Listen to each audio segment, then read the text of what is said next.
लोगों को अपने सपने मत बताओ, बस उन्हें पूरा करके दिखाओ क्योंकि लोग सुनना कम और देखना ज्यादा पसंद करते हैं। जय माता दी दोस्तों, आप सभी का स्वागत है हमारे YouTube चैनल अमृता एस्ट्रो में। और मैं बात कर रही हूँ 14 अगस्त और 15 अगस्त के तुला राशि फल के बारे में। देखिए, 14 अगस्त तो शुक्रवार का दिन है और ये शुक्ल पक्ष की द्वितीय तिथि रहेगी। चंद्रमा सिंह राशि पूर्व फाल्गुनी नक्षत्र में। योग क्या बना रहे हैं? शिव नाम का योग और रवि नाम का योग बना रहे हैं। वहीं 15 अगस्त ये शनिवार का दिन है। शुक्ल पक्ष की तृतीया तिथि रहेगी। चंद्रमा सुबह 9:30 बजे तक सिंह राशि में ही, यानी सूर्य उदय पर ये सिंह राशि में, उसके बाद कन्या में जाएंगे। किस नक्षत्र में? उत्तरा फाल्गुनी नक्षत्र में।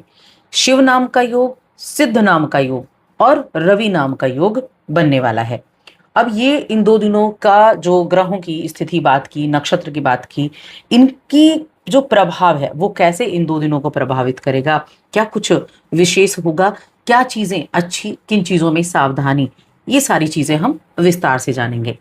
तो आगे बढ़ने से पहले छोटा सा निवेदन है, चैनल पर पहली बार आए हैं तो सब्सक्राइब कर लें। अब देखिए, 14 और 15 अगस्त दोनों दिन की मैं एक साथ बात करूंगी। क्यों? क्योंकि चंद्र राशि पर आधारित है ये वीडियो और चंद्रमा दोनों दिन सिंह राशि में ही है, यानी आपके 11वें घर में विराजमान है। अब यहाँ क्या रहेगा? सबसे पहले हेल्थ को अगर आप देखें, क्योंकि हेल्थ अच्छी तो सब कुछ अच्छा, तो हेल्थ के मामले में बड़ा अच्छा समय है। कुछ ट्रैवल वगैरह भी करने का मौका मिलेगा, तो यात्राएं भी बड़ा अच्छे रहने वाली हैं, मौज मस्ती से भरी रहने वाली हैं, मेल जोल से भरी रहने वाली हैं। और कुछ हेल्थ इशू अगर चल भी रहे थे तो वो भी आपको आराम दिलाने वाले हैं। तो हेल्थ के मामले में तो हो गया ये समय बेहद अच्छा। बाकी चीजें कैसी रहने वाली हैं? अब 11वें भाव में चंद्रमा विराजमान है, चंद्रमा केतु के साथ भी बैठे हुए हैं, पंचम पर ये दृष्टि डाल रहे हैं। तो क्या रहेगा? आप आत्मनिरीक्षण कर पाएंगे। आत्मनिरीक्षण करने की जरूरत भी है। ये समय आपके, हो सकता है कि जिस तरह के सपने आपने देखे हों उसके अनुरूप ना हो, लेकिन कहते हैं ना कि जरूरी नहीं जो हम सोचते हैं वो हो। कुछ तो प्लान ऊपर वाले का भी है कि जो हमने सोचा वो नहीं हुआ, लेकिन कुछ ऊपर वाले ने प्लान हमारे लिए किया हुआ है। जो प्लान उन्होंने हमारे लिए किया है वो होने की जरूरत है। तो उम्मीद नहीं खोनी है, किसी भी तरह के झंझट में नहीं पड़ना है, बस जो चल रहा है उस पर ध्यान देना है। आप अपने लक्ष्य तक पहुंचने में अपनी योजनाओं के थ्रू काम करेंगे। आप जो चाहते हैं उसे पाने का रास्ता भी आप खोज लेंगे। और देखिए, जब व्यक्ति सपने देखता है ना और उसके अंदर सामर्थ्य होता है तो वो अपने सपनों को पूरा करने की हर संभव कोशिश भी करता है। तो आप अपने सपनों को प्राप्त करेंगे और आपका भाग्य भी इन दिनों में मजबूत दिखाई दे रहा है। चंद्रमा आपके 10th लॉर्ड, करियर भाव के लॉर्ड बनते हैं, जो अपने से दूसरे में गए हैं, यानी कि दूसरा, देखिए अपने से दूसरा, और दूसरा भाव किस चीज का है? धन का भाव है।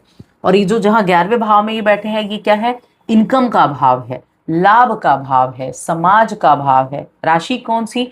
राजा की राशि है। तो क्या होगा? अपने बल पर आप चीजों को प्राप्त करने की हिम्मत रखेंगे। आप लाभ कमाने की जो संभव कोशिश कर सकते हैं उसको करेंगे। आपको अपने बड़ों का सपोर्ट भी देखने को मिलेगा और बड़ों की जितनी आप सम्मान करेंगे उतना ज्यादा आपको उसका रिजल्ट प्राप्त होगा। आपके अंदर नेतृत्वता का गुण रहेगा। आप लोगों को अच्छी तरीके से समझा पाएंगे अपनी बातों को। आप अपने, जो कहते हैं ना कि व्यक्ति में जब एक नेता बनने की चाहत होती है, लीडर बनने की चाहत होती है, तो वहां पोजीशन ग्रहों की बहुत अच्छी, तो यही होगा। मन से मजबूत होंगे और कहीं ना कहीं अपनी बात को सामने रखने की आपके अंदर ताकत भी होगी। आपको ऑफिस में किसी से क्या कहना है, आपको अपनी बातों को कैसे पेश करना है, ये चीजें आप कर पाएंगे और इन्हीं के थ्रू आप आगे भी बढ़ेंगे और आपको पैसा कमाने का, धन कमाने का, धन की प्राप्ति का मौका भी मिलेगा। और देखिए, इस दौरान ना ये समय मैं कहूंगी कि खुद को आत्मनिर्भर महसूस करने का है कि आप कैसे अपने आप को एक पॉजिटिव फील करा सकते हैं। तो आर्थिक रूप से बहुत अच्छा है। काफी मेहनत जो आपने की है, और देखिए आप मेहनत काफी समय से कर भी रहे थे लेकिन कुछ जुटा नहीं पा रहे थे, ना चाहते हुए भी पैसे खर्च हो जा रहे थे। तो उस जो खर्चा हो रहा था उस खर्चे को अब रोकने का समय है, उसका लेखा जोखा करने का समय है।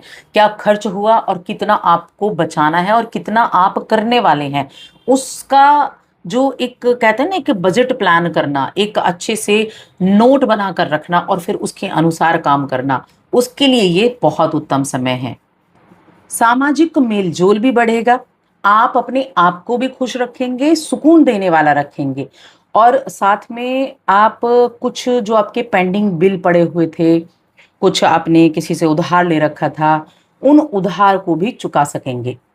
देखिए, जिन लोगों के साथ आप रहते हैं, यानी कि आप एक जॉइंट फैमिली में रहते हैं या आप फैमिली के साथ रहते हैं, तो हो सकता है कि आप उनमें से कुछ को प्रसन्न भी ना कर पाते हों, खुश ना कर पाते हों।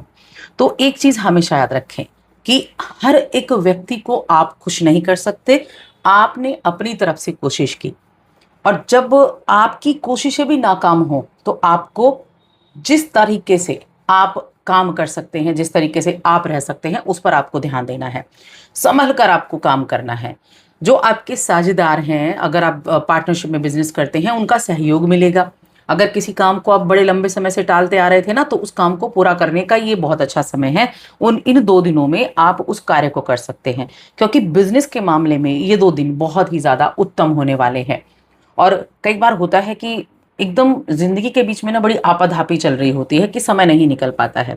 हम सोचते रहते हैं कि समय मिलेगा तब ये करेंगे, समय मिलेगा तब यहाँ जाएंगे, तो समय निकलता नहीं है। समय आपको निकालना पड़ेगा।